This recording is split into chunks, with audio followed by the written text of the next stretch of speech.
Hello hello hello. हाँ जी, आप अपना नाम बताइए और आप कहाँ से बोल रहे हैं? अभी तो बताया नील नाम। जी जी, आप अपनी समस्या पूछे डॉक्टर दलाल से।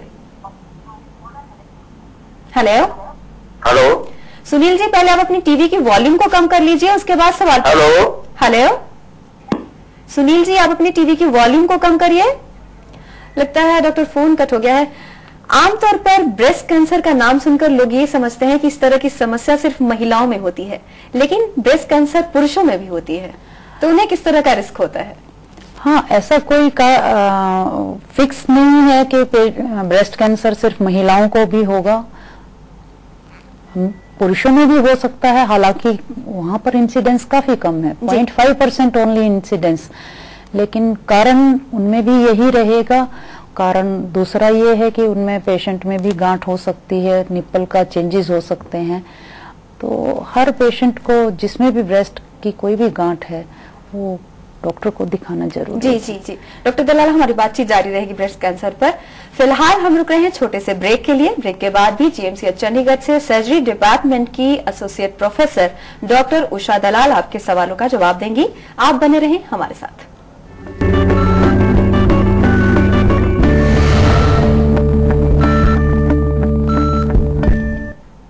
हेल्थलाइन में ब्रेक के बाद आप सभी का स्वागत है। हमारी फोन लाइंस खुली हैं। ब्रेस्ट कैंसर के बारे में हमारी बातचीत जारी है और इस बारे में आपके सवालों का जवाब देने के लिए हमारे स्टूडियो में मौजूद हैं जीएमसीएच चंडीगढ़ से सर्जरी डिपार्टमेंट की एसोसिएट प्रोफेसर डॉक्टर उषा दलाल। आप 01725043 01725043 पर कॉल करके अपने सवाल पूछ सकते हैं। डॉक्टर दलाल, ब्रेस्ट फीडिंग जो है वो नहीं कराने के फैशन बन गए हैं आजकल, तो ये कितना रिस्की हो सकता है ब्रेस्ट कैंसर के लिए? ये बड़ा प्रूवन है कि जो लेट प्रेगनेंसी है या no lactation, they are in high risk groups. These patients they are in high risk groups. And जो ब्रेस्ट कैंसर देखा जाता है वो इन महिलाओं में दूसरे महिलाओं के कंपैरिजन में जिनके बच्चे less than 25 years of age पे हुए हैं, फर्स्ट प्रेगनेंसी, या फिर जिनकी ब्रेस्ट फीडिंग की हिस्ट्री है, तो उनके कंपैरिजन में इन पेशेंट में ब्रेस्ट कैंसर की संभावना ज्यादा रहती है। जी जी, डॉक्टर दलाल, हमारे साथ कुछ कॉलर जुड़ गए हैं, देखते हैं उनकी समस्या क्या है। Hello hello. हाँ जी, आप अपना नाम बताइए और आप कहाँ से बोल रहे हैं? बलवीर सिंह हो रहा है जी, गुरदासपुर से। जी जी बलवीर जी, आप अपना सवाल पूछिए डॉक्टर दलाल से। हाँ जी। हेलो। हाँ जी। हाँ जी मैडम, मेरी वाइफ है, उनकी छाती में दर्द होता है। जी जी बलवीर जी, बलवीर जी कह रहे हैं कि छाती में दर्द होता है, शायद उनकी वाइफ के बारे में वो पूछ रहे हैं। हाँ जी हाँ जी। बलबीर जी, आपकी वाइफ की उम्र कितनी है? 24 है। आपने पहले किसी डॉक्टर को दिखाया है उनको? नहीं मैडम, पहले तो नहीं दिखाया। देखो, ब्रेस्ट की कोई भी समस्या है तो उसके लिए एक डॉक्टर को दिखाना जरूरी है।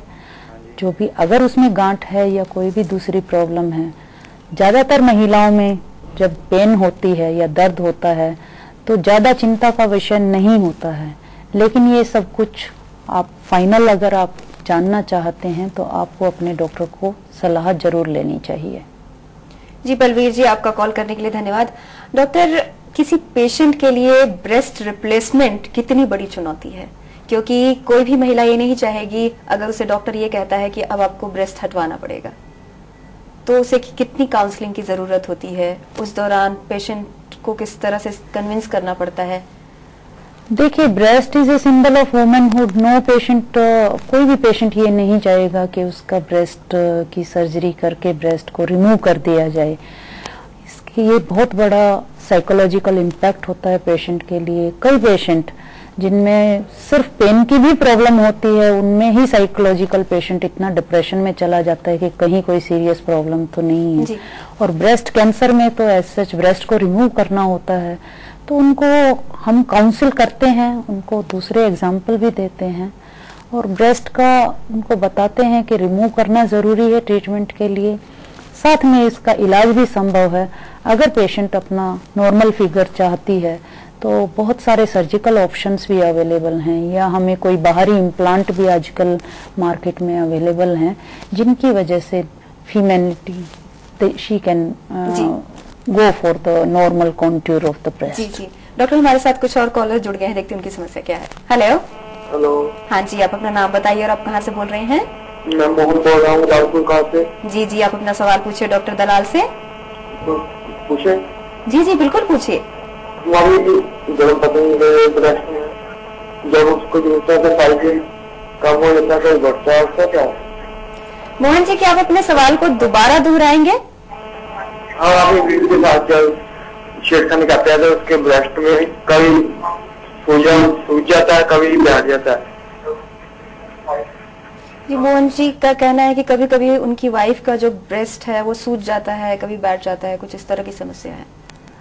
ब्रेस्ट का साइज का बढ़ना और कम होना माहवारी के ऊपर भी डिपेंड करता है। एक जो महिला का नॉर्मल साइकिल होता है, माहवारी का साइकिल, माहवारी से कुछ दिन पहले उसमें सोजिश आ जाती है, और लेकिन माहवारी के बाद वो सोजिश थोड़ी थोड़ी कम हो जाती है, दर्द भी कम हो जाता है। तो ये कोई एक सीरियस समस्या का विषय नहीं है।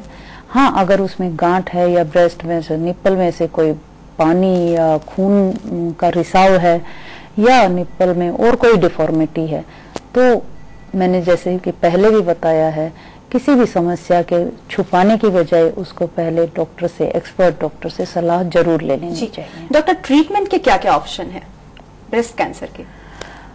ब्रेस्ट कैंसर जब भी डायग्नोस होता है तो उसका एक इलाज multi modality as a team हम करते हैं। उसमें सबसे पहला जो हमारा सर्जिकल ऑप्शन आता है वो ब्रेस्ट कैंसर को रिमूव करने का जो हमारा टारगेट है, उसके लिए कई सारे सर्जिकल ऑप्शंस हैं, स्टेज के ऊपर डिपेंड करते हुए। साथ में ही इसको हमें, क्योंकि हम चांसेस होते हैं कि ब्रेस्ट कैंसर कहीं और जगह तो नहीं फैल गया, जैसे कि बगल में फैलता है, तकरीबन खून में फैलता है या कहीं फैलता है, चाहे कि वो स्टेज 2 में हम सोचते हैं क्लिनिकली, तो भी हम उसको कीमोथेरेपी देते हैं to fight for the cancer cells. तीसरा, उसका मरीज के हार्मोन्स के स्टेटस के भी ऊपर डिपेंड करता है कि ब्रेस्ट कैंसर में जो भी कैंसर था उस वो हार्मोन्स के कितना रिसेप्टर पॉजिटिव हैं, तो हार्मोन ट्रीटमेंट भी हम उस महिला को देते हैं। साथ में मरीज की काउंसलिंग चलती रहती है। डॉक्टर, ब्रेस्ट जो आप हटाती हैं तो क्या पूरा हटाना पड़ता है या फिर उसे कुछ हिस्से को हटाया जाता है? वो ट्यूमर के बायोलॉजिकल बिहेवियर के ऊपर डिपेंड करता है, मरीज की स्टेज के ऊपर डिपेंड करता है। सपोजिंग आजकल देखा गया है कि अगर ब्रेस्ट कैंसर अर्ली स्टेज पे या स्टेज 1 पे डिटेक्ट हो गया है और उसमें उस ब्रेस्ट में ब्रेस्ट कैंसर के दूसरे फोकस नहीं है, जो कि आप मेमोग्राफी से असर्टन कर सकते हैं, या मरीज हाई रिस्क ग्रुप का नहीं है, तो आप उसमें ब्रेस्ट को कंजर्व करने की ट्रीटमेंट सर्जिकल ऑप्शन सोच सकते हैं। जैसे कि सिर्फ आप गांठ को निकाल सकते हैं, या उस ब्रेस्ट के उस हिस्से को, क्वार्टर को निकाल सकते हैं, या फिर जब आपको ब्रेस्ट पूरी निकालनी पड़ जाती है तो मरीज अगर चाहता है तो आप ब्रेस्ट का रिकंस्ट्रक्शन भी कर सकते हैं। आपने रिकंस्ट्रक्शन की बात की, अगर आप रीशेप करते हैं उसे तो क्या कोई खतरा होता है? क्या दोबारा ब्रेस्ट कैंसर होने के चांसेस हैं? नहीं, दोबारा ब्रेस्ट कैंसर होने के कोई चांस नहीं है। रिकंस्ट्रक्शन के बाद भी पेशेंट को हम रेडियोथेरेपी भी देते हैं, कीमोथेरेपी भी देते हैं, लेकिन उसका जो प्लास्टिक सर्जरी के आउटकम है उसके ऊपर डिपेंड करता है। हाँ, रिकरेंस में या दोबारा होने में रिकंस्ट्रक्शन का कोई रोल नहीं है। जी। हार्मोनल थेरेपी का क्या रोल है? हार्मोनल थेरेपी ब्रेस्ट कैंसर को जब भी हम सर्जरी करते हैं या पेशेंट सर्जरी वाली स्टेज में भी नहीं है, क्योरेबल स्टेज में भी नहीं है, तो भी हम ब्रेस्ट कैंसर के टिश्यू को डायग्नोसिस के लिए हार्मोन पॉजिटिव उसके रिसेप्टर स्टेटस देखने के लिए टेस्ट करते हैं। अगर उसमें हार्मोन रिसेप्टर पॉजिटिव आते हैं तो हमें पेशेंट को हार्मोनल ट्रीटमेंट देनी पड़ती है, जो कि ईस्ट्रोजन महिलाओं के लिए एंटी ईस्ट्रोजन थेरेपी है, वो हमें 5 साल के लिए मरीज को देनी पड़ती है। अगर नेगेटिव है तो हम हार्मोनल थेरेपी नहीं देते हैं। डॉक्टर, ट्रीटमेंट के दौरान और ट्रीटमेंट जैसे सर्जरी हो गई उसके बाद क्या पेशेंट नॉर्मल जो उसकी एक्टिविटी होती है क्या वो कर सकता है? हाँ, मरीज बिल्कुल अपनी नॉर्मल एक्टिविटी कर सकता है और मरीज को हमें हमेशा एंकरेज करना चाहिए कि वो आप बिल्कुल नॉर्मल हैं, आप अपनी नॉर्मल एक्टिविटीज कीजिए। हमारे कितने पेशेंट हैं जो हॉस्पिटल में स्टाफ नर्सेज भी हैं, they are doing their duties and साथ के साथ उनको अपनी कीमोथेरेपी भी दे आर गेटिंग। तो वो मरीज के साइकोलॉजिकल स्टेटस पे डिपेंड करता है, प्लस आपकी काउंसलिंग के ऊपर डिपेंड करता है कि आप उसको कितना बूस्ट अप कर सकते हैं। जितना मरीज अपना नॉर्मल एक्टिविटी करेगा उतना ही उसका psychological impact, it will be very good, patient will feel very happy and patient can accept the illness as such. जी डॉक्टर, हमेशा कहा जाता है prevention is better than cure, तो क्या करना चाहिए कि ब्रेस्ट कैंसर किसी महिला को ना हो? कोई ऐसा कारण नहीं है जिसको हम एकदम फिक्स कर पाए कि हाँ इसकी वजह से ब्रेस्ट कैंसर होता है और अगर इसको हम रिमूव कर देंगे तो ब्रेस्ट कैंसर नहीं होगा। रादर किसी भी कैंसर के लिए इतना इजी नहीं है ये सब कुछ प्रिवेंट करना। तो हमारा अपना चेंज ऑफ लाइफस्टाइल है, अगर हम better physical activities, if we change our diet और diet which is rich in phytoestrogen, fresh fruits, vegetarian diet and green tea, they are all supposed to have some prevention regarding the breast cancer.